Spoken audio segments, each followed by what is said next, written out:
बहुत पुराने जमाने की बात है। पहाड़ियों और घने जंगलों से घिरा एक छोटा सा गांव था। गांव के बिल्कुल किनारे पर मिट्टी और फूस से बना एक कच्चा मकान खड़ा था। उसी मकान में एक गरीब लकड़हारा अपनी मामूली जिंदगी गुजारता था। लकड़हारे की सुबह सूरज उगने से पहले शुरू हो जाती। कुल्हाड़ी कंधे पर रखकर वह जंगल में जाता, लकड़ियां काटता और गट्ठर बांधकर गधे की पीठ पर लाद देता। फिर कस्बे के बाजार जाकर उन्हें बेचता। उस मेहनत से जो कुछ पैसे मिलते, उसी से उसकी रोजी रोटी चलती। उसके पास एक गधा था, मजबूत और वफादार। गधे का एक छोटा बच्चा भी था जो अभी अभी चलना सीखा था। लकड़हारे की तंगहाली के बावजूद इन दोनों जानवरों के सहारे उसकी जिंदगी में थोड़ा सुकून था। गधा उसके काम में मदद करता और बच्चा उसके अकेलेपन को मिटाता। अक्सर लकड़हारा उस बच्चे को दुलार कर कहता, तू बड़ा होगा तो तेरी भी पीठ पर लकड़ियां बांधूंगा, मगर अभी तू मेरी आंखों की ठंडक है। जंगल के उसी किनारे में एक चालाक गीदड़ भी रहता था। वह कई दिनों से भूखा घूम रहा था। शिकार की तलाश में जब वह गांव की तरफ आया तो उसकी नजर लकड़हारे के घर पर पड़ी। उसने देखा बाहर गधा बंधा है और उसके पास मासूम सा बच्चा खेल रहा है। गीदड़ की आंखें लालच से चमक उठी। उसने मन ही मन कहा, अगर यह बच्चा मेरे हाथ लग जाए तो कई दिन की भूख मिट सकती है। न तो मुझे शिकार ढूंढने की मशक्कत करनी पड़ेगी और न ही भूखा भटकना पड़ेगा। गीदड़ उसी पल से मौके की ताक में रहने लगा। उस रात चांद की हल्की रोशनी गांव पर फैली हुई थी। लकड़हारा दिन भर की मेहनत से थककर छोटे से घर में गहरी नींद सो रहा था। गधा भी बंधा खड़ा था और उसका बच्चा पास ही जमीन पर लेटा हुआ नींद में था। धीरे धीरे झाड़ियों में से गीदड़ निकला। वह बहुत सावधानी से दबे पांव आगे बढ़ा ताकि गधा या लकड़हारा उसे देख न ले। जब वह पास पहुंचा तो उसने धीरे से गधे के बच्चे की रस्सी खोलनी शुरू की। बच्चा अचानक घबराकर हल्की हिनहिनाहट करने लगा। मां गधा बेचैनी से जोर जोर से रेंकने लगी। उस आवाज ने सन्नाटे को चीर दिया। लकड़हारा अचानक नींद से चौंक कर उठ बैठा। वह बाहर दौड़ा और उसने जो नजारा देखा उससे उसका खून खौल उठा। उसके सामने गीदड़ गधे के बच्चे को घसीटते हुए ले जाने की कोशिश कर रहा था। लकड़हारा गरज कर बोला, अरे दुष्ट, मेरे घर के चिराग को उठाकर ले जा रहा है। आज तुझे सबक सिखाऊंगा। वह फुर्ती से गीदड़ पर झपटा और पास रखी एक मोटी रस्सी से उसे जकड़ लिया। गीदड़ छटपटाने लगा, दांत दिखाकर गुर्राया, मगर लकड़हारे के मजबूत हाथों के आगे उसकी एक न चली। लकड़हारे ने गीदड़ को घसीटकर घर के बाहर खड़े एक पेड़ के नीचे बांध दिया। उसके माथे पर गुस्से की लकीरें साफ झलक रही थीं। गीदड़ रस्सी में कसकर बंध गया था। उसने खुद को छुड़ाने की बहुत कोशिश की, मगर रस्सी जितनी खींचता उतनी ही और कस जाती। लकड़हारा पास पड़ी एक मोटी लकड़ी उठाकर बोला, तू मेरे गधे के बच्चे को चुराने की हिम्मत करता है? तेरी ये चालाकी आज तेरे काम नहीं आएगी। अब हर डंडा तुझे तेरा गुनाह याद दिलाएगा। उसने गीदड़ को एक जोरदार डंडा जमाया। गीदड़ दर्द से तड़प उठा और कराहते हुए सोचने लगा, अगर यह मुझे ऐसे ही मारता रहा तो मैं जिंदा नहीं बचूंगा। मुझे कोई न कोई चालाकी सोचनी होगी। गीदड़ ने अपनी कुटिल आंखें घुमाई और मन ही मन नई चाल बुनने लगा। रस्सी से बंधा हुआ गीदड़ पूरी रात तड़पता रहा। लकड़हारे ने जैसे ही मौका मिलता एक दो डंडे और जमा दिए। गीदड़ दर्द से कराहता मगर कुछ कर नहीं सकता था। रात की ठंडी हवा, ऊपर चमकता चांद और गीदड़ की करुण चीखें, सब कुछ ऐसा था जैसे पूरा जंगल उसकी हालत पर तरस खा रहा हो। मगर लकड़हारे का दिल पिघलने वाला नहीं था। उसे अपने गधे के बच्चे से बेहद मोह था और जिसने उसके बच्चे पर नजर डाली वो उसकी नजरों में सबसे बड़ा दुश्मन था। गीदड़ सोचने लगा, अगर मैं चुपचाप पिटता रहा तो यह लकड़हारा मुझे जान से मार देगा। मुझे कोई ऐसी चाल चलनी होगी जिससे इसका गुस्सा ठंडा हो जाए और यह मुझे छोड़ दे। धीरे धीरे उसके दिमाग में एक नई फरेबी तरकीब आई। उसने सोचा कि अगर लकड़हारे को कोई बड़ा लालच दिया जाए तो शायद वह उसे छोड़ दे। सुबह होते ही लकड़हारा फिर कुल्हाड़ी कंधे पर रखकर जंगल जाने की तैयारी करने लगा। जाने से पहले उसने गीदड़ को देखा। गीदड़ थका हारा, घायल और उदास नजर आ रहा था। लकड़हारे ने तंज कसते हुए कहा, तो गीदड़ मियां, कैसी रही रात? चोरी की सजा मीठी नहीं लग रही होगी ना? गीदड़ ने कराहते हुए सिर उठाया और धीमी आवाज में बोला, हे लकड़हारे, अगर तुम मुझे छोड़ दोगे तो मैं तुम्हें ऐसा इनाम दूंगा जिसकी तुमने कभी कल्पना भी नहीं की होगी। लकड़हारा हंस पड़ा, अब तू मुझे लालच देगा? अरे मक्कार, तुझसे बड़ा झूठा इस जंगल में कोई नहीं। लेकिन गीदड़ बहुत चालाक था। उसने अपनी आवाज में मिठास भरते हुए कहा, नहीं लकड़हारे, अब मैं सच कह रहा हूं। सुनो, मैं जानवर हूं मगर मुझे अल्लाह ने एक वरदान दिया है। मैं इंसानों की तरह सोच सकता हूं और उनकी बातें समझ सकता हूं। अगर तुम मुझे छोड़ दोगे तो मैं तुम्हें ऐसी दौलत दिलवा सकता हूं जिसके बारे में तुमने कभी सोचा भी नहीं होगा। लकड़हारा चौंका। उसने पहली बार सुना कि कोई गीदड़ इंसानों जैसी बातें कर सकता है। उसने शक से कहा, तू मुझसे चालबाजी कर रहा है। कल तो तू मेरे गधे के बच्चे को चोरी करने आया था और आज मुझे खजाने का लालच दे रहा है।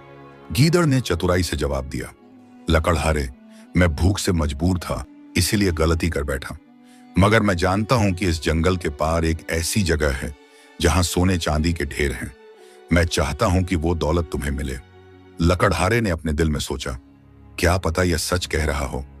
अगर वाकई दौलत मिल गई तो मेरी गरीबी मिट जाएगी। गधा और उसका बच्चा भी आराम से पलेंगे। मगर अगले ही पल उसके जहन में आया, अगर यह मुझे धोखा दे रहा हो तो छोड़ते ही भाग जाएगा। लकड़हारे का मन लालच और शक के बीच डगमगाने लगा। गीदड़ ने उसकी हालत भांप ली। उसने धीरे धीरे अपनी कराहट को मुस्कान में बदला और बोला, लकड़हारे, तुम मुझे आजाद करो। मैं कसम खाता हूं तुम्हें धोखा नहीं दूंगा। मैं तुम्हारे लिए एक ऐसा रिश्ता लाऊंगा जो पूरे गांव को हैरत में डाल देगा। तुम सोच भी नहीं सकते कि तुम्हारी तकदीर कैसे बदलने वाली है। लकड़हारा भौचक्का होकर बोला, रिश्ता? कैसा रिश्ता? तू किसकी बातें कर रहा है? गीदड़ ने बड़ी चालाकी से धीमी आवाज में कहा, अगर तुम मुझ पर भरोसा करो तो मैं तुम्हारी शादी किसी बड़ी हसीन और दौलतमंद लड़की से करवा सकता हूं। लकड़हारा यह सुनकर दंग रह गया। उसने सोचा, कहां मैं गरीब लकड़हारा और कहां कोई दौलतमंद लड़की, यह तो नामुमकिन है। लेकिन गीदड़ के शब्दों में ऐसा जादू था कि लकड़हारे के मन में शक के साथ साथ उम्मीद भी जागने लगी। लकड़हारे ने गीदड़ की बातें सुनी तो उसका दिल जोर जोर से धड़कने लगा। कहां वह गरीब जो दिन रात जंगल से लकड़ियां ढोकर बस 2 वक्त की रोटी जुटाता था, और कहां यह बात कि उसकी शादी किसी दौलतमंद और खूबसूरत लड़की से हो जाएगी। वह सोचने लगा, क्या यह सच हो सकता है या यह गीदड़ मुझे बेवकूफ बना रहा है। लकड़हारे की आंखों में उम्मीद की चमक और शक की धुंध दोनों ही मौजूद थी। गीदड़ ने लकड़हारे के चेहरे के हाव भाव पढ़ लिए। वह मुस्कुराया और बोला, लकड़हारे, मुझे पता है कि तुम मेरे शब्दों पर यकीन नहीं कर पा रहे, लेकिन सोचो तो सही, मैं जान बचाने के लिए कुछ भी वादा कर सकता था। मगर मैं जो कह रहा हूं वह हकीकत है। अगर मैं झूठा होता तो अब तक रो रो कर रहम की भीख मांगता, न कि तुम्हारे लिए इतना बड़ा वादा करता। लकड़हारा बोला, लेकिन तू एक गीदड़ है, तेरी औकात ही क्या है? तू मेरी शादी कहां से करवा सकता है? गीदड़ ने आंखें झपकाईं और धीमी आवाज में बोला, यही तो राज है। मैं साधारण गीदड़ नहीं हूं। मुझे एक ऐसी ताकत हासिल है जिससे मैं इंसानों का रूप धारण कर सकता हूं। इसी हुनर की वजह से मैं बड़े बड़े राजाओं के दरबार तक पहुंच सकता हूं। बस तू मुझे छोड़ दे, बाकी देखना तेरी तकदीर कैसे बदलती है। लकड़हारा भीतर ही भीतर खींचता जा रहा था। उसने सोचा, अगर यह सच हो गया तो मेरी गरीबी खत्म हो जाएगी, मगर अगर यह धोखा निकला तो मैं सब कुछ गंवा बैठूंगा। उसने गीदड़ से पूछा, तू मुझे यह यकीन कैसे दिलाएगा कि तू सच बोल रहा है? गीदड़ ने जोर देकर कहा, अगर मैं झूठा निकला तो तू चाहे मुझे मार डालना, मगर अभी अगर तू मुझे बांध कर रखेगा तो ना तेरा कुछ बनेगा और ना मेरा। मुझे छोड़ दे और देख, मैं तुझे दुनिया की वो इज्जत और दौलत दिलाऊंगा जिसके तू हकदार है। लकड़हारे का दिल धीरे धीरे पिघलने लगा। उसने अपने जीवन की तंगहाली याद की, फटे कपड़े, आधा पेट खाना, टूटे हुए घर की छत और बाजार में लोगों की निगाहें जो हमेशा उसकी गरीबी का मजाक उड़ाती थी। वह सोचने लगा, क्या पता अल्लाह ने मेरी गरीबी से छुटकारा दिलाने के लिए इसी गीदड़ को जरिया बना दिया हो। उसकी आंखों में उम्मीद की एक नई चिंगारी जल उठी। गीदड़ ने और पास आकर धीरे से कहा, लकड़हारे सुन, मैं तेरी शादी किसी साधारण लड़की से नहीं बल्कि बादशाह की बेटी से करवा सकता हूं। लकड़हारे का मुंह खुला का खुला रह गया। उसने दंग होकर कहा, क्या कहा? बादशाह की बेटी से मेरी शादी? तू पागल हो गया है क्या? मैं एक गरीब लकड़हारा और वो बादशाह की बेटी? गीदड़ ने चतुराई से सिर हिलाया, हाँ यही सच है, और देख लेना, कुछ ही दिनों में पूरा गांव तेरे सामने सर झुकाएगा। लोग कहेंगे, देखो वही गरीब लकड़हारा अब शहजादी का शौहर है। लकड़हारे का दिल अब पूरी तरह फंस चुका था। उसने रस्सी को ढीला किया और धीरे धीरे खोलते हुए बोला, ठीक है गीदड़, तुझ पर यकीन करता हूं, लेकिन याद रखना, अगर तूने धोखा दिया तो मेरी कुल्हाड़ी तेरे सीने पर गिरेगी। गीदड़ आजाद होते ही हंसा और बोला, लकड़हारे, तूने समझदारी का काम किया है अब देखना मैं तुझे कैसे तख्तो ताज तक पहुंचाता हूं। यह कहकर गीदड़ फुर्ती से जंगल की ओर भाग गया। लकड़हारा वहीं खड़ा सोचता रह गया, क्या वाकई मेरी किस्मत बदलने वाली है या मैं किसी धोखे में पड़ गया हूं। गीदड़ रस्सियों से छूटते ही ऐसे भागा जैसे पिंजरे का कैदी पहली बार खुली हवा में निकला हो। जंगल के पेड़ उसके कानों में सरसराते थे और रात की ठंडी हवा उसके जख्मों पर हल्की हल्की राहत पहुंचा रही थी। मगर उसके दिमाग में अब सिर्फ एक ही ख्याल था, लकड़हारे को पूरी तरह अपने जाल में फंसाना है, वरना वो दोबारा मुझे पकड़ लेगा। जंगल से कुछ ही दूर एक चौड़ा और गहरा दरिया बहता था। गीदड़ अक्सर उस किनारे पर घूमता था, मगर उस रात उसने ठान लिया कि अब उसे इस दरिया के पार जाना होगा, क्योंकि दरिया के पार था एक दूसरा राज्य जहां एक बूढ़ा राजा रहता था। उस राजा की सिर्फ एक बेटी थी और पूरे राज्य में यह चर्चा थी कि राजा अपनी बेटी का रिश्ता किसी योग्य और ताकतवर इंसान को देना चाहता है। गीदड़ ने सोचा, अगर मैं इस बात का फायदा उठाऊं और नाम वहां पहुंचा दूं तो खेल बन सकता है। राजा भी खुश होगा कि रिश्ता मांगने वाला कोई है और लकड़हारे को भी मैं आसानी से फंसा लूंगा। गीदड़ ने दरिया पार किया। जैसे ही पानी के उस पार पहुंचा उसने खुद को झाड़ा और अचानक उसकी आंखों में एक अजीब चमक फैल गई। कहा जाता है कि यह गीदड़ साधारण नहीं था, बल्कि उसे एक जादुई वरदान मिला हुआ था। वह इंसानी रूप धारण कर सकता था। पल भर में उसका रूप बदल गया। खुरदरी खाल गायब हो गई, दांत और नुकीले कान धीरे धीरे सिमट गए। उसके बदन पर एक लंबा रेशमी लिबास उभर आया और उसके हाथ में एक चांदी का राजदंड चमक उठा। अब वह किसी जानवर जैसा नहीं, बल्कि एक विदेशी दूत जैसा लग रहा था। सुबह का समय था। महल की ऊंची ऊंची मीनारें सूरज की किरणों से सुनहरी हो रही थीं। दरबारियों की आवाजें गूंज रही थीं। सिपाही चौकसी से तैनात थे। इसी बीच राजमहल के दरवाजे पर एक अजनबी पहुंचा, वही गीदड़, मगर अब इंसानी रूप में। उसने ऊंची आवाज में कहा, दूर देश से आया दूत अपने संदेश के साथ हाजिर है। सिपाही घबरा गए और तुरंत राजा तक खबर पहुंचा दी। राजा, जो अपनी बेटी के विवाह के लिए परेशान था, तुरंत दूत को दरबार में बुलवाया। राजा ने गंभीर स्वर में पूछा, ए अजनबी, बता किस राज्य से आया है तू और हमारे लिए क्या संदेश लाया है। गीदड़ ने झुककर कहा, जहां अपना, मैं पड़ोसी प्रदेश के सम्राट का दूत हूं। हमारे बादशाह ने आपकी शहजादी के लिए विवाह का प्रस्ताव भेजा है। यह सुनते ही दरबार में सन्नाटा छा गया। राजा की आंखों में चमक आ गई। उसने सोचा, आखिर मेरी बेटी के लिए रिश्ता आया भी तो शाही परिवार से। बूढ़े राजा ने राहत की सांस ली और बोला, अगर यह सच है तो हमें यह रिश्ता मंजूर है, मगर हमारा सवाल है, दूल्हा कैसा है, उसकी शान और शौकत, उसका घराना, उसकी ताकत। गीदड़ ने मुस्कुराकर कहा, जहां पन्ना, वह इंसान साधारण वेश में जरूर है, मगर उसके दिल में बादशाहों जैसी हिम्मत और दौलत है। जल्द ही आप खुद देखेंगे। राजा तो मान गया, लेकिन दरबार में कुछ लोग शक करने लगे। गीदड़ ने चतुराई से ढेरों बातें बनाई, कीमती तोहफों का दिखावा किया और सभी को विश्वास दिलाया कि यह रिश्ता उनके लिए सौभाग्य है। राजा ने शादी की तारीख तय करने का ऐलान कर दिया। गीदड़ यह सुनकर मुस्कुराया और मन ही मन बोला, अब असली खेल शुरू होगा। जब लकड़हारे तक यह खबर पहुंचाऊंगा तो वह मेरे कदमों में होगा। दरिया पार करके गीदड़ वापस आया। इस बार उसके चेहरे पर पहले जैसी थकान या डर नहीं था, बल्कि चालाक मुस्कान थी। चलते चलते वह सोच रहा था, अब लकड़हारे को ऐसा जाल फेंकूंगा कि वो मेरी हर बात पर आंख बंद करके यकीन कर ले। लकड़हारा उस समय अपने छोटे से घर के बाहर बैठा कुल्हाड़ी घिस रहा था। उसके गधे का बच्चा पास ही घास चर रहा था। जैसे ही उसने गीदड़ को देखा, उसके माथे पर बल पड़ गए। वह चिल्लाया, अरे तू फिर आ गया, भाग यहां से, ना इस बार रस्सी नहीं कुल्हाड़ी का वार झेलेगा। गीदड़ ने हाथ जोड़ने जैसा इशारा किया और बोला, गुस्सा मत करो लकड़हारे, मैं वादा निभाने आया हूं। याद है मैंने कहा था कि तेरी शादी बड़े घराने की लड़की से कराऊंगा, तो सुन, तेरी किस्मत चमकने वाली है। राजा ने रिश्ता मंजूर कर लिया है, अब तू राजा का दामाद बनेगा। लकड़हारा यह सुनकर हक्का बक्का रह गया। उसके हाथ से कुल्हाड़ी गिर पड़ी। उसने कांपती आवाज में कहा, क्या मेरी शादी राजा की बेटी से? गीदड़, तू मुझे धोखा तो नहीं दे रहा?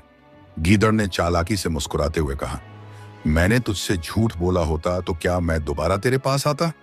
दरबार में सब तय हो गया है, अब सिर्फ तारीख का इंतजार है। लकड़हारे के पैरों तले जमीन खिसक गई। उसे विश्वास ही नहीं हो रहा था। इसी बीच यह खबर धीरे धीरे गांव में फैल गई। गांव वाले आपस में कानाफूसी करने लगे। सुना है हमारा गरीब लकड़हारा अब राजा का दामाद बनने वाला है। ये कैसे हो सकता है? जिसके पास पहनने को ढंग के कपड़े नहीं, वो शहजादी का शौहर बनेगा। मगर गीदड़ तो कह रहा है, और लगता है कि कुछ राज तो है। कुछ लोग हंसने लगे, कुछ हैरान थे और कुछ ने लगे। गांव वालों की बातें सुनकर लकड़हारे का मन और भी उलझ गया। उसने अकेले में गीदड़ से कहा, देख गीदड़, तूने जो कहा है अगर वो झूठ निकला तो मेरी इज्जत मिट्टी में मिल जाएगी। लोग हंस हंस कर मेरी जिंदगी दूभर कर देंगे। गीदड़ ने आत्मविश्वास से कहा, लकड़हारे, तुझे सिर्फ मुझ पर भरोसा करना होगा, बाकी सब मैं संभाल लूंगा। जब तक मैं तेरे साथ हूं तुझे कोई हरा नहीं सकता। लकड़हारे ने गहरी सांस ली और बोला, ठीक है, मैं तेरी बात मानता हूं, लेकिन अंदर से मैं अब भी डर रहा हूं। गीदड़ ने आंखें घुमाई और मन ही मन हंसा। यही तो चाहिए। यह जितना डरता जाएगा उतना ही मेरे जाल में फंसता जाएगा। राजमहल में शादी की तारीख तय हो चुकी थी। गीदड़ ने यह खबर लकड़हारे तक पहुंचाई तो वह भीतर से कांप उठा। उसने सोचा, अरे ये कैसे हो सकता है?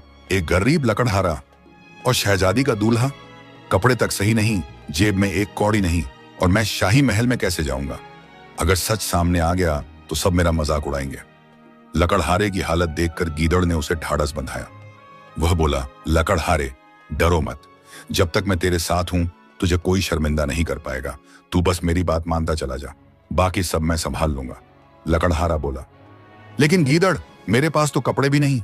बारात के लिए लोग सैकड़ों तैयारियां करते हैं, दूल्हा सजता संवरता है, और मैं तो साधारण कपड़ों में भी गांव वालों का सामना मुश्किल से कर पाता हूं। गीदड़ ने हंसकर कहा, यही तो खेल है, तुझे सोचना भी नहीं पड़ेगा। कपड़े, साज सामान, सब इंतजाम मेरे जिम्मे हैं। तू बस भरोसा कर। धीरे धीरे गांव वालों के बीच यह बात आग की तरह फैल गई। चौपाल पर बैठे बूढ़े बोले, अजी, ये कैसी अनहोनी हो रही है? गरीब लकड़हारा अब राजा का दामाद बनेगा। कहीं ये कोई छलावा तो नहीं? कुछ नौजवान हंसते हुए कहते, कभी देखा है दूल्हा कुल्हाड़ी लेकर जंगल जाता हो? अब तो राजा के महल में यही जलवा होगा। औरतें कानों में कान डालकर बातें करती, कहते हैं उसके पीछे कोई जादुई गीदड़ है, शायद वही चमत्कार कर रहा है।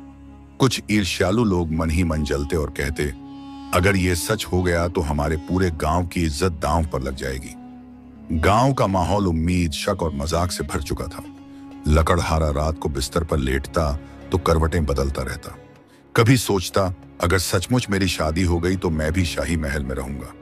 फिर डरकर सोचता, अगर सारा खेल झूठ निकला तो लोग मुझे पागल लकड़हारा कहकर बुलाएंगे। उसके गधे का बच्चा उसके पास आकर लेट जाता तो वह उसके सिर पर हाथ फेरकर गहरी सांस भरता और कहता, काश तुम्हारे लिए ही मेरी तकदीर बदल जाए। उधर गीदड़ दिन रात चालें चलता। वह जानता था कि अगर उसने लकड़हारे को आत्मविश्वास नहीं दिलाया, खेल बिगड़ जाएगा। उसने कहा, लकड़हारे, अब वक्त आ गया है कि तुझे गांव वालों को भी अपनी ताकत दिखानी होगी। शादी की तारीख नजदीक है। मैं ऐसा इंतजाम करूंगा कि लोग खुद तुझे शाही दूल्हा मानने लगें। लकड़हारे ने हैरानी से पूछा, कैसा इंतजाम? गीदड़ ने चालाक मुस्कान के साथ कहा, जल्दी ही देख लेगा, बस तू मुझ पर यकीन रख। लकड़हारे का दिल धक धक कर रहा था। एक तरफ उसे गीदड़ पर शक था, दूसरी तरफ उम्मीद कि शायद उसकी किस्मत सचमुच बदलने वाली है। वह सोचता, अगर यह गीदड़ मुझे धोखा दे गया तो मेरा सब कुछ मिट्टी में मिल जाएगा, मगर अगर सच निकला तो मैं उस ऊंचाई पर पहुंच जाऊंगा जहां सपनों में भी नहीं सोचा था। गांव के लोग अब खुलेआम कहने लगे, देखना, इस बारात के साथ कुछ न कुछ अनोखा होने वाला है। शादी की तारीख नजदीक आती जा रही थी। गांव के लोग अब हर रोज लकड़हारे पर नजर रखते। कोई हंसता, कोई शक करता और कोई ईर्ष्या में डूबा हुआ कहता, यह सब धोखा है। गरीब लकड़हारा कभी शहजादी का दूल्हा नहीं बन सकता। लकड़हारा बेचारा डर और उम्मीद के बीच झूलता रहता, मगर गीदड़ हर रोज आकर उसकी हिम्मत बढ़ाता और कहता, बस मुझ पर भरोसा रख, मैं सब ठीक कर दूंगा। शादी से ठीक एक दिन पहले गीदड़ लकड़हारे को अपने साथ दरिया के किनारे ले आया। सूरज ढलने को था और आसमान लालिमा से भर चुका था। गीदड़ ने गहरी सांस ली और बोला, लकड़हारे, आज रात मैं तेरा नाम पूरे राज्य में गूंजने लायक बना दूंगा। जब कल सुबह लोग दरिया देखेंगे तो समझेंगे कि तेरा काफिला, तेरी बारात शाही ठाट बाट के साथ आ रही है। लकड़हारे ने घबराकर कहा, लेकिन कैसे? हमारे पास तो न घोड़े हैं, न ऊंट, न कोई बाराती। गीदड़ मुस्कुराया और बोला, यही तो मेरा कमाल है, देख और सीख। दरिया के पास उस वक्त एक कुम्हार अपने बड़े बड़े घड़े और मटके लेकर आया था। वह नदी का पानी भरने और अपने सामान को धोने में लगा था। गीदड़ उसके पास गया और चुपके से अपनी कमरबंद से 3 सुनहरी सिक्के निकालकर कुम्हार की हथेली पर रख दिए। सिक्के देखते ही कुम्हार की आंखें चमक उठी। उसने सोचा, इतने सिक्के तो मैंने कभी एक साथ देखे भी नहीं। जो कहेगा वही करूंगा। गीदड़ ने धीरे से कहा, सुन, इन बड़े बड़े घड़ों को दरिया के किनारे इस तरह फैला दे जैसे कोई काफिला डेरा डाले बैठा हो, और इन पर थोड़ी सी सजावट कर दे ताकि दूर से चमक उठे। कुम्हार ने झट से हामी भर दी और अपने सारे घड़े कलश दरिया किनारे कतार में सजा दिए। इसके बाद गीदड़ पास ही बैठे एक तेल बेचने वाले व्यापारी के पास पहुंचा। उस व्यापारी के पास बड़े बड़े मटके तेल से भरे हुए थे। गीदड़ ने उसे भी 3 सुनहरी सिक्के दिए और कहा, इन मटकों को दरिया में आधा आधा डुबा दे ताकि वो दूर से तैरती कश्तियों जैसे लगें, और ऊपर दिए जला दे जिससे रात में रोशनी फैले। व्यापारी पहले तो हैरान हुआ, मगर 3 सिक्कों की चमक देखकर उसने भी वैसा ही किया। अब दरिया का नजारा अद्भुत था। किनारे पर बड़े बड़े घड़े कतार में रखे चमक रहे थे और पानी में तैरते मटके ऐसे लग रहे थे जैसे सोने से मढ़ी हुई नावें लहरों पर बह रही हों। गीदड़ यहीं नहीं रुका। उसने एक ढोलकिया और बाजीगरों का छोटा दल देखा। वह उनके पास गया और उन्हें भी 3 सिक्के दिए। उसने कहा, आज रात दरिया किनारे खूब ढोल नगाड़े बजाना ताकि दूर बैठे लोग समझें कि बारात का काफिला यहां पड़ाव डाल चुका है। बाजीगर खुश होकर बोले, इतनी बड़ी रकम पहली बार मिली है, जैसा कहोगे वैसा करेंगे। जैसे ही रात गहराई, दरिया का पूरा इलाका बदल चुका था। किनारे पर चमकते घड़े किसी शाही पड़ाव जैसे लग रहे थे। पानी में तैरते दियों वाले मटके ऐसी तस्वीर बना रहे थे जैसे कश्तियां लहरों पर झूम रही हों, और दूर दूर तक ढोल नगाड़ों की आवाज गूंज रही थी। जो भी इस नजारे को देखता, उसकी आंखें फटी की फटी रह जाती। उसी वक्त महल की ऊंची मीनार पर खड़ा राजा यह सब देख रहा था। उसने दरिया पार चमकते मटकों और घड़ों की कतार देखी और हैरान होकर बोला, वाह, यह तो सचमुच शाही बारात है। काफिले ने दरिया पार डेरा डाल रखा है। कल सुबह ये यहीं पहुंचेंगे। दरबारियों ने भी यह दृश्य देखा और राजा के साथ सहमति जताई। राजा की आंखों में चमक भर आई। मेरी बेटी की शादी अब शाही ठाट बाट से होगी।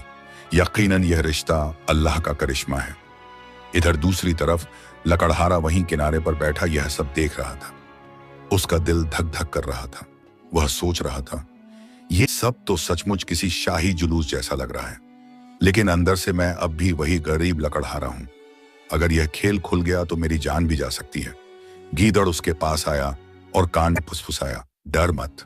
अब पूरा राज्य मान चुका है कि तू शाही दूल्हा है। बस कल सुबह तुझे उठाकर महल ले जाया जाएगा।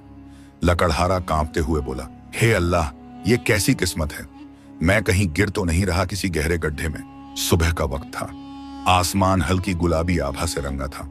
पक्षियों की चहचहाहट गूंज रही थी, मगर गांव में असामान्य खामोशी थी, जैसे सब किसी बड़ी घटना का इंतजार कर रहे हों। दरबार से पहले ही आदेश निकल चुका था कि दामाद साहब को पूरे शाही ठाट बाट के साथ महल लाया जाए। थोड़ी ही देर में दूर से घोड़ों की टापों की गड़गड़ाहट सुनाई दी। गांव के लोग दौड़कर अपने घरों से बाहर निकल आए। गांव की संकरी गलियों में धूल का बादल उठ रहा था, और जब धूल छौंटी तो सामने चमचमाते कवच पहने शाही सिपाही खड़े थे। उनके हाथों में भाले चमक रहे थे और उनके पीछे पीछे कुछ सवार सुनहरी झंडियां थामे हुए थे। उनके चेहरे पर वही शाही रौब था जिसे देखकर गांव वाले दंग रह गए। एक बूढ़ा गांव वाला कांपती आवाज में बोला, अरे ये तो सचमुच शाही सिपाही हैं। लगता है खबरें झूठ नहीं थीं। दूसरे ने आश्चर्य से कहा, तो क्या वाकई हमारा लकड़हारा अब शहजादी का दूल्हा बनने वाला है? गांव में जैसे हड़कंप मच गया। कुछ औरतें अपने सिर पर दुपट्टा ठीक करके छतों से झांकने लगीं। बच्चे दौड़ दौड़कर लकड़हारे के घर के बाहर जमा होने लगे। नौजवान आपस में कानाफूसी करते, हम तो समझते थे गीदड़ धोखा दे रहा है, लेकिन अब लगता है यह सब सच है। कुछ ईर्ष्यालु लोग झलकर बोले, हाय री किस्मत, हमारे खेत खलिहान बेमोल रह गए और यह लकड़हारा शाही महलों में जाएगा। लेकिन ज्यादातर लोग हैरत और उत्साह से भरे हुए थे। उधर लकड़हारे की हालत अलग थी। वह अपने टूटे फूटे घर के कोने में बैठा कांप रहा था। उसका गधा बाहर बंधा था और उसका बच्चा घास चर रहा था। मानो दोनों को भी आभास हो रहा था कि उनके मालिक की जिंदगी अब बदलने वाली है। लकड़हारा सोच रहा था, हे अल्लाह, ये सब सपना तो नहीं? अगर महल पहुंचकर मेरी असलियत खुल गई तो क्या राजा मुझे कैद करवा देगा या सिर कलम कर देगा? उसके माथे पर पसीना छलक आया। इतने में गीदड़ अंदर आया। उसकी आंखों में हमेशा की तरह चालाक चमक थी। उसने लकड़हारे के कंधे पर हाथ रखते हुए कहा, डर मत लकड़हारे, अब तुझे कोई रोक नहीं सकता। देख, सिपाही तुझे लेने आए हैं। अब पूरा गांव तेरा तमाशा देखेगा। याद रख, तेरी इज्जत अब मेरी चालाकी पर टिकी है और मैंने तुझे कभी निराश नहीं किया। लकड़हारे ने गहरी सांस ली और धीमी आवाज में बोला, गीदड़, मैं तुझ पर भरोसा कर रहा हूं। अगर तूने धोखा दिया तो मेरी जान चली जाएगी। गीदड़ मुस्कुराया और बोला, तेरी जान नहीं जाएगी, बल्कि तेरी तकदीर चमकेगी। अब बाहर चल, तेरा स्वागत शाही दूल्हे की तरह होने वाला है। लकड़हारा जैसे ही बाहर आया, शाही सिपाहियों ने ऊंची आवाज में ऐलान किया, हुक्म है जहां पनाह का, दामाद ए खास को शाही बारात के लिए महल में बुलाया जाए। पूरा गांव गूंज उठा। बच्चे ताली बजाने लगे, औरतें दुआएं देने लगीं और मर्दों के चेहरों पर आश्चर्य की लकीरें खिंच गईं। सिपाहियों ने लकड़हारे को घोड़े पर बैठाया। उसके पैरों में चप्पलें तक ठीक नहीं थीं, लेकिन उस पल सब उसे शाही दूल्हा मानकर झुक रहे थे। गांव से निकलते वक्त लकड़हारे ने पीछे मुड़कर अपने गधे और उसके बच्चे की तरफ देखा। उसकी आंखें भीग गईं और उसने मन ही मन कहा, हे मेरे साथी, आज जो कुछ हो रहा है, अगर मैं सचमुच दूल्हा बना तो तुम्हें भी सुख सुविधा दूंगा, और अगर मेरी गर्दन गई तो तुम्हें फिर कभी मेरा मुंह देखने को नहीं मिलेगा। सिपाहियों की टुकड़ी शाही रौब से आगे बढ़ी और गांव की गलियां उस दिन की सबसे बड़ी घटना का गवाह बन गई। शाही सिपाहियों की टुकड़ी धीरे धीरे गांव से निकलकर राजमहल की ओर बढ़ रही थी। आगे आगे ऊंचे घोड़ों पर बैठे सिपाही थे, जिनके भाले सूरज की रोशनी में चमक रहे थे। पीछे पीछे झंडा बरदार थे, जिनके हाथों में शाही प्रतीक वाले परचम लहरा रहे थे। नगाड़ों की थाप और तुरही की गूंज हवा को चीर रही थी। गांव वाले इस दृश्य को देखकर दंग रह गए। कल तक जिसे वे जंगलों में लकड़ी काटते देखते थे, आज वही गरीब लकड़हारा घोड़े पर बैठा शाही दूल्हे की तरह महल की ओर ले जाया जा रहा था। गांव की गलियों में मानो मेला लग गया हो। औरतें अपने सिर पर दुपट्टे डालकर छतों से झांक रही थीं। बच्चे दौड़ दौड़कर जुलूस के साथ भाग रहे थे। बूढ़े चौपाल पर खड़े होकर सिर हिलाते और कहते, हाय री किस्मत, जिसे हम तुच्छ समझते थे वही आज शाही दामाद बन रहा है। कुछ नौजवान जलन से भरकर फुसफुसा रहे थे, कहीं ये सब छलावा तो नहीं, गीदड़ की चालाकी का खेल है। मगर भीड़ के चेहरों पर अब हंसी कम और हैरत ज्यादा थी। लकड़हारा घोड़े की पीठ पर बैठा कांप रहा था। उसकी हथेलियां पसीने से भीग गई थीं। उसके होंठ बुदबुदा रहे थे। हे अल्लाह, ये कैसी परीक्षा है। अगर मेरी असलियत सामने आ गई तो मेरी जान तक चली जाएगी। उसने मन ही मन अपने गधे और उसके छोटे बच्चे को याद किया, जो गांव में ही बंधे रह गए थे। उसकी आंखें नम हो गईं। अगर मैं आज बच गया तो तुम्हें कभी भूखा नहीं रखूंगा। जैसे जैसे काफिला नजदीक पहुंचा, राजमहल का वैभव आंखों में उतरने लगा। ऊंचे बुर्ज बादलों से बातें कर रहे थे। विशाल फाटक के दोनों ओर काले और सफेद हाथियों की जोड़ी खड़ी थी, जिनके माथों पर सुनहरे कपड़े जड़े थे। दीवारों पर झंडे और परचम हवा में लहरा रहे थे। संगमरमर की दीवारों से सूरज की किरणें टकराकर चारों ओर चमक फैला रही थीं। लकड़हारे का दिल जोर जोर से धड़कने लगा। उसने मन ही मन कहा, मेरा मिट्टी का घर तो इस दरवाजे की चौखट के सामने भी कुछ नहीं। जैसे ही दामाद ए खास को लेकर सिपाही फाटक तक पहुंचे, शाही नक्कार खाने से आवाज गूंजी, बजाओ नगाड़े, दामाद ए खास का इस्तकबाल करो। तुरहियां गूंजने लगीं। नगाड़ों की थाप आसमान तक जा पहुंची। ऊपरी बालकनियों से सेवक फूल बरसाने लगे। गुलाब, बेला और चंपा की पंखुड़ियां हवा में तैरते हुए लकड़हारे के सिर और कंधों पर गिरने लगीं। गांव का गरीब लकड़हारा, जो कल तक नंगे पांव जंगल की राहों पर भटकता था, आज फूलों की बरसात में शाही दूल्हे की तरह खड़ा था। फाटक के भीतर कदम रखते ही उसकी आंखें चौंधिया गईं। संगमरमर की सफेद फर्श पर लाल और हरे गलीचे बिछे थे। ऊंचे ऊंचे झूमर मोतियों की तरह चमक रहे थे। दीवारों पर सुनहरी नक्काशी और रंगीन चित्रकारी थी। हर कोने पर सैनिक तलवारें थामे पहरे दे रहे थे। सेवक झुक झुक कर सलाम कर रहे थे। लकड़हारा घबराकर सोचने लगा, अगर किसी ने मुझसे मेरी पहचान पूछी तो मैं क्या जवाब दूंगा। दरबारियों में पहले से चर्चा हो रही थी, दामाद ए खास बहुत साधारण रूप में आए हैं। शायद वे किसी बड़ी मुसीबत से गुजरकर यहां पहुंचे होंगे। जहां पनाह ने मंजूरी दे दी है, यह तो हमें और सवाल नहीं उठाने चाहिए। इसी बीच खबर शहजादी के कमरे में पहुंची, हुजूर, आपका दूल्हा आ चुका है। शहजादी का दिल तेजी से धड़कने लगा। उसने धीरे से झरोखे से बाहर झांका और पहली बार लकड़हारे को देखा। वह हैरान रह गई। चेहरा साधारण, आंखों में डर और घबराहट, कपड़े मामूली मगर एक मासूमियत और सच्चाई की चमक। शहजादी ने मन ही मन कहा, ये तो किसी साधारण आदमी जैसे हैं, लेकिन शायद अल्लाह ने इन्हें ही मेरे लिए चुना है। लकड़हारे के भीतर तूफान मचा हुआ था। वह सोच रहा था, ये वैभव, ये सोना, ये महल सब छलावा है। मैं तो वही गरीब लकड़हारा हूं। अगर मैंने जरा भी सच उगल दिया तो ये लोग मुझे मार डालेंगे। उसकी आंखें बार बार भीड़ में गीदड़ को खोज रही थीं। गीदड़ पीछे खड़ा मुस्कुरा रहा था और इशारे से कह रहा था, डर मत, चुप रहना, अब खेल मेरे हाथ में है। लकड़हारे ने कांपते होंठों से मन ही मन कहा, अब मेरी डोर पूरी तरह इस गीदड़ के हाथ में है, जो होगा देखा जाएगा। शाही महल के आंगन में भीड़ जमा थी। सिपाही कतार में खड़े थे, सेवक इधर उधर भाग दौड़ कर रहे थे और दरबारियों के चेहरे उत्सुकता से भरे हुए थे। सबकी नजरें उस नए दामाद पर थीं जो साधारण कपड़ों में कांपते हुए कदमों से अंदर आ रहा था। राजा अपने ऊंचे आसन पर बैठा था, सिर पर जड़ाऊ मुकुट, हाथ में हीरे जड़ा राजदंड, चारों ओर मोतियों से जड़ा पर्दा, और पीछे खड़े वजीर और दरबारी। नक्कार खाने की आवाज गूंज रही थी। वातावरण में रौब और शान थी। राजा ने गंभीर निगाहों से लकड़हारे को देखा। उसकी आंखों में जिज्ञासा भी थी और थोड़ा सा संदेह भी। लकड़हारे का दिल इतनी जोर से धड़क रहा था कि मानो पूरा दरबार सुन सकता हो। उसने झुककर सलाम किया, मगर उसके कांपते हाथ और पसीने से भीगा माथा साफ बता रहे थे कि वह किसी गहरी दुविधा में है। वह सोच रहा था, अगर इस राजा ने मुझसे कोई बड़ा सवाल पूछ लिया तो मैं तो साधारण लकड़हारा हूं, मेरी जुबान से सब खुल जाएगा। उसकी आंखें बार बार गीदड़ को खोजती, जो दरबार के कोने में खड़ा मुस्कुरा रहा था। राजा ने भारी आवाज में कहा, तो ये हैं हमारे दामाद? अरे, इन्होंने तो बहुत साधारण लिबास पहन रखा है। वजीर, पूछो इनसे इनके वस्त्र इतने साधारण क्यों हैं?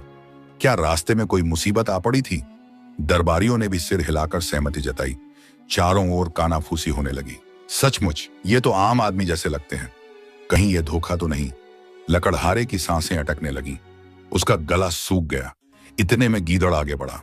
उसने बड़े आत्मविश्वास से कहा, जहां पनाह, आप ठीक फरमा रहे हैं। हमारे दामाद रास्ते में एक भयानक तूफान से गुजरे हैं। उनकी कश्तियां डूब गईं, उनका सारा साजो सामान बह गया, लेकिन अल्लाह की कृपा से यह खुद बच निकले। और यही उनकी सबसे बड़ी बहादुरी है। जब पूरी बारात डूब गई, तब भी ये तन के कपड़ों में आपके पास पहुंचने से पीछे नहीं हटे। दरबार में हलचल मच गई। लोग एक दूसरे को देखने लगे। वाह, अगर यह सच है तो वाकई ये बहादुर इंसान है।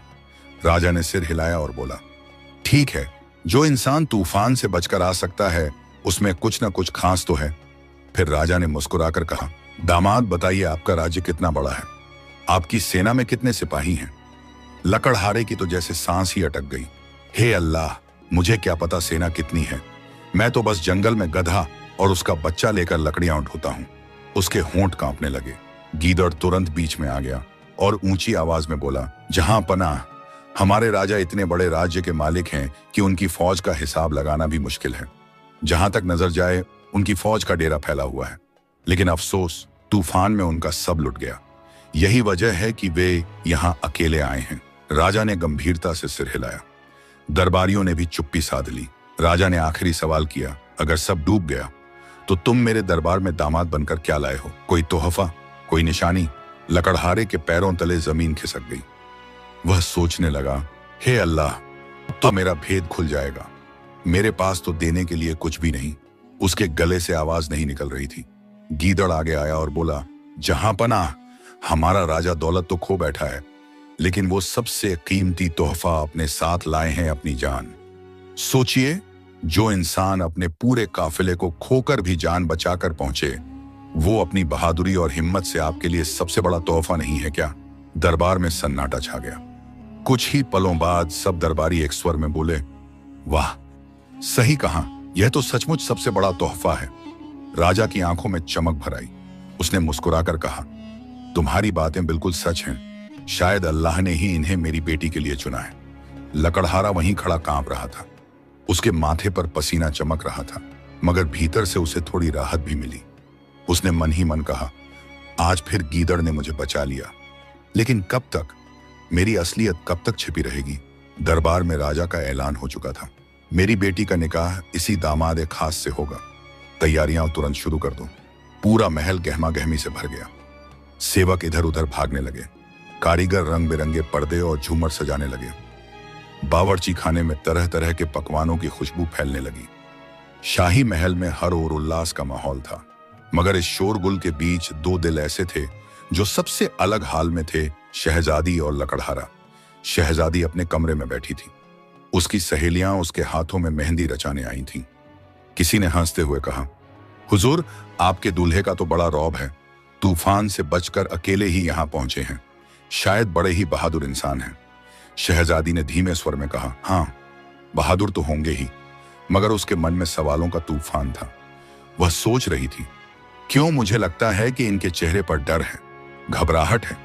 क्या सचमुच ये वही राजकुमार हैं जिनके बारे में दूत ने कहा था, या इसके पीछे कोई राज छिपा है?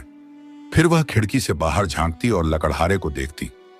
लकड़हारा दरबार के बाहर खड़ा सेवकों से घिरा था, मगर उसका चेहरा एक अजनबी की तरह असहज और डरा हुआ था। शहजादी के दिल में अजीब सा खिंचाव था। ये साधारण जरूर हैं, मगर इनकी आंखों में कोई मासूमियत है। शायद अल्लाह ने इन्हें ही मेरे लिए चुना है। उधर लकड़हारा सोच में डूबा था। उसके चारों ओर सोने चांदी की थालियां, शाही सेवक और रंगीन कपड़े थे, मगर भीतर उसका दिल कांप रहा था। हे अल्लाह, मैं तो कल तक जंगल में गधा और उसका बच्चा लेकर लकड़ियां ढोता था, और आज इन मोतियों और पर्दों के बीच खड़ा हूं। यह सब सच है या सपना? अगर कल मेरी असलियत खुल गई तो यह लोग मुझे मार डालेंगे। उसका मन बार बार गीदड़ की तरफ जाता। गीदड़ उसे इशारे से दिलासा देता और मुस्कुराकर कहता, डर मत, बस मेरी बात मानते रहो। तेरा भाग्य अब बदल चुका है। शादी की तैयारियों के बीच दरबार में कुछ दरबारी कानाफूसी कर रहे थे। दामाद एक खास बहुत साधारण है। क्या यह सचमुच राजघराने के हैं? गीदड़ ने यह सब सुन लिया। वह तुरंत राजा के पास पहुंचा और बोला, जहां पना, मैं एक निवेदन करना चाहता हूं। हमारा राजा बहुत सादगी पसंद है, इसीलिए वह अभी तक साधारण वस्त्रों में है। अगर आप इजाजत दें तो उन्हें आपके खजाने से शाही लिबास पहनाया जाए, ताकि लोग उनकी शान देख सकें। राजा ने तुरंत हामी भर दी, और अगले ही पल लकड़हारे को मोतियों से जड़ा शाही लिबास और तलवार दी गई। लकड़हारे ने जैसे ही वह पोशाक पहनी, पूरा दरबार दंग रह गया। अब वह सचमुच शाही दूल्हा लग रहा था। उसके कंधों पर सोने की कढ़ाई चमक रही थी। हाथ में तलवार थी जो रोशनी में दमक रही थी। दरबारियों की जुबान से अनायास निकल पड़ा, वाकई यह तो राजा के योग्य दामाद हैं। गीदड़ ने मन ही मन मुस्कुराकर कहा, देखा, मेरी चाल ने सबको यकीन दिला दिया। अब यह खेल और मजबूत हो गया। शहजादी ने जब अपने होने वाले दूल्हे को शाही लिबास में देखा तो उसका दिल और भी उलझ गया। अब वह सचमुच शाही रौब में लग रहे थे, मगर शहजादी की पैनी नजरें कह रही थीं, इनके भीतर कुछ छिपा है। इनकी आंखें डर क्यों नहीं छोड़ती? उसने मन ही मन दुआ की, ए अल्लाह, अगर ये सचमुच मेरे लिए चुने गए हैं तो मेरे दिल से सब शंका मिटा दे, और अगर ये कोई छलावा है तो सच सामने ला। महल के आंगन में रंग बिरंगे पर्दे लगाए गए, झूमरों में दिए जल उठे, पकवानों की खुशबू पूरे वातावरण को महका रही थी। संगीतकार अपने साज मिलाने लगे। राजा ने ऐलान किया, कल सुबह निकाह होगा। आज रात पूरा राज्य रोशनी से जगमगाएगा। लकड़हारा अपने कमरे में बैठा था। सामने शाही लिबास टंगा था। चारों ओर सेवक थे, मगर वह भीतर से टूटा हुआ था। उसने मन ही मन कहा, अगर यह खेल कल तक चला तो मैं सचमुच शाही दामाद बन जाऊंगा, लेकिन अगर भेद खुला तो मेरी गर्दन उड़ जाएगी। हे अल्लाह, अब सब तेरे हाथ में है। गीदड़ दरवाजे पर खड़ा मुस्कुरा रहा था। उसने धीरे से कहा, लकड़हारे, अब तेरी किस्मत मेरे हाथों से निकलकर अल्लाह की किताब में दर्ज हो चुकी है। कल सुबह तेरी जिंदगी बदल जाएगी। लकड़हारे ने आंखें मूंद लीं, और उसके दिल में डर और उम्मीद दोनों साथ साथ धड़कने लगे। सुबह की पहली किरण जैसे ही राजमहल की मीनारों पर पड़ी, पूरा राज्य रोशनी से नहा उठा। बाजारों में दिए जलाए गए, गलियों में रंगीन झंडियां टांगी गईं, और मस्जिदों से दुआ की आवाज गूंज रही थी। आज राज्य के लिए सबसे बड़ी खबर यही थी, राजा की बेटी का निकाह होने वाला है। महल के आंगन में फूलों के तोरण बांधे गए थे। गलीचे बिछाए गए थे जिन पर मोती और रेशम चमक रहे थे। झूमरों में सैकड़ों दिए जल रहे थे। दरबारियों के वस्त्र भी आज शाही और चमकदार थे। हर चेहरे पर जिज्ञासा और खुशी थी। मगर इस चमक दमक के बीच लकड़हारा अपने दिल के डर से जूझ रहा था। लकड़हारे को शाही लिबास पहनाया गया, उसके सिर पर साफा बांधा गया और हाथ में सोने जड़ी तलवार थमाई गई। वह आईने के सामने खड़ा था। आईने में उसे वही चेहरा दिख रहा था, जंगलों में पसीने से तरबतर काम करने वाला गरीब, आंखों में झिझक और मासूमियत, और अब शाही लिबास में लिपटा नकली राजकुमार। उसकी आंखों से आंसू छलक आए। उसने मन ही मन कहा, हे अल्लाह, ये कैसी तकदीर है। अगर सच सामने आया तो मेरी गर्दन जाएगी, और अगर छिपा रहा तो मैं झूठ की नींव पर राजकुमार बनूंगा।